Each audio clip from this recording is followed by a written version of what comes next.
நேயர்கள் அனைவருக்கும் என்னுடைய அன்பான வணக்கங்கள். கண்ணீரில் நனைந்த கடைசி பாடல்.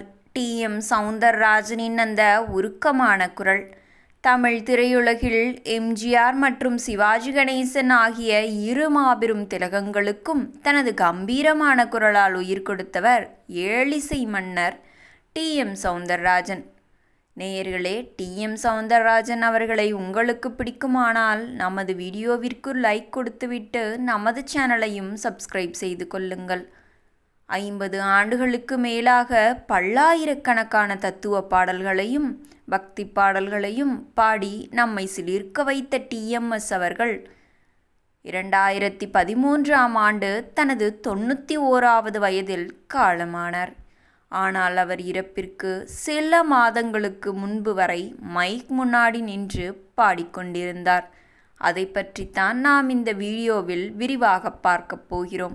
வீடியோவை முழுமையாக பாருங்கள். இறப்பதற்கு சில மாதங்களுக்கு முன்பு அவர் மைக் முன்னாடி வந்து பாடிய அந்த கடைசி பாடலின் பின்னணி மிகவும் நெகிழ்ச்சியானது. வயது முதிர்வின் காரணமாகவும் கடுமையான சுவாசக் கோளாறினாலும் அவர் வீட்டில் ஓய்வெடுத்து கொண்டிருந்த போது ஒரு பக்தி பாடலை பாடுவதற்காக அவரை அணுகினார்கள். என்னால் சரியாக மூச்சுவிடக்கூட முடியவில்லை, குரல் நடுங்குகிறது என்று அவர் முதலில் தயங்கியுள்ளார். மைக் முன்னாடி வந்து நின்ற அடுத்த நொடி அந்த 90 வயது முதியவருக்குள் இருந்த பழைய டி.எம்.எஸ். விழித்து கொண்டார். வயது மூப்பு மற்றும் கடுமையான உடல்நலக்குறைவு இருந்த போதிலும் என்னால் முடியாது என்று முதலில் சொன்னாலும் பிறகு இசை மீது பாடல்கள் மீது இருந்த ஆர்வமும் பற்றும் தான் அவரின் கடைசி நொடியை கூட ஒரு பாடலில் முடித்துவிட்டது என்றே சொல்லலாம். தன் வாழ்நாளின் கடைசி மூச்சை உரசி அந்த பாடல் பதிவிறக்கம் செய்யப்பட்டது.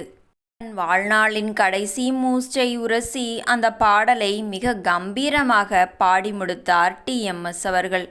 பாடல்கள் பதிவாகி முடிந்த சில நாட்களிலேயே அவருடைய உடல்நிலை மிகவும் மோசமடைந்தது. சிகிச்சை பலனின்றி அவர் காலமானார்.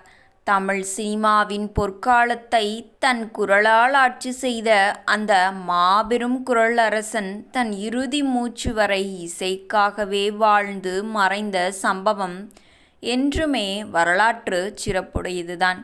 நேயர்களே, இந்த வீடியோ பிடித்திருந்தால் வீடியோவிற்கு ஒரு லைக் கொடுத்துவிட்டு நமது சேனலையும் சப்ஸ்கிரைப் செய்து கொள்ளுங்கள். மீண்டும் நாளை சந்திப்போம். நன்றி, வணக்கம்.